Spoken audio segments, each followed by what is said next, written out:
বাংলাদেশ যাতে কোনোভাবেই চীনমুখী না হয় সেই জন্য বাংলাদেশের মনোভাব, মনোবৃত্তি এবং বাংলাদেশের সঙ্গে যোগাযোগ বাড়ানো, এই কাজটা প্রথমবারের মতন করে গেলেন সার্জিও গোর। এইমাত্র যেই খবরটা দেখছি স্ক্রলে আসছে, প্রধানমন্ত্রীর সঙ্গে সার্জিও গোরের আলোচনা হয়েছে।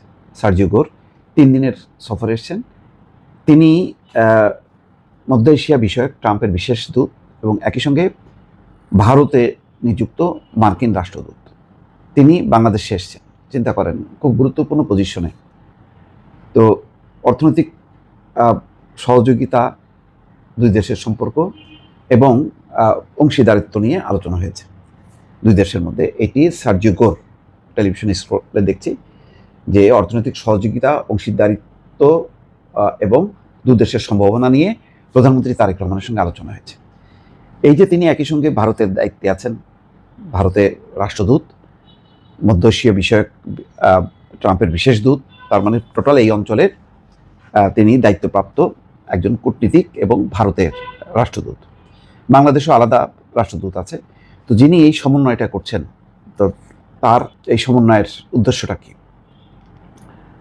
বাংলাদেশে এমন সময় সার্জিও গোর সফর করছেন যখন ভারতের পার্লামেন্টে একটা গুরুত্বপূর্ণ আলোচনা হয়ে গেছে, ভারতের বিশেষ কমিটিতে, যে বাংলাদেশের সাথে নতুনভাবে সম্পর্ক করতে হবে। তার সেই নতুন এই সরকারকে স্বীকৃতি দেয়া, গণঅভ্যুত্থানের পর যে নির্বাচন হলো সেই নির্বাচনকে মেনে নেওয়া এবং চীনের প্রভাব দূর করা, ভারতের সাথে বাংলাদেশের অমীমাংসিত যে সমস্যাগুলো আছে, গঙ্গার পানি বন্টন চুক্তি, সেই বিষয়গুলো যাতে জোরদার করা হয় এবং পাসপোর্ট আবার ভিসা, দুই দেশের মধ্যে পর্যটন ভিসা চালু করা, এই কার্যক্রমগুলো নিয়ে সংসদে আলোচনা হয়েছে। আবার সেখানকার নিযুক্ত রাষ্ট্রদূত বাংলাদেশ সফর করছেন, যিনি সার্জিও গোর সামগ্রিকভাবে দায়িত্ব আছে।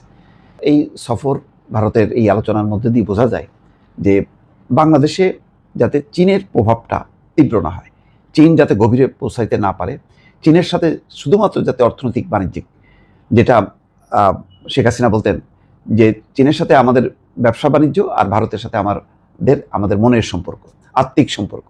তা আত্মিক সম্পর্কটা আসলে সবচেয়ে বড় সম্পর্ক। টাকা পয়সার সম্পর্ক 2 দিনের, কিন্তু আত্মিক সম্পর্ক, মনের সম্পর্ক স্থায়ী। তো এটা অবলীলায় বলতো, এটা চীনাদের নিশ্চয়ই ভালো লাগতো না। তো পট পরিবর্তনের পর বাংলাদেশে এখন শেখ হাসিনা নেই, আছে তারেক রহমান। তারেক রহমানকে তারা সম্ভবত মন্দের ভালো হিসাবে গ্রহণ করছে।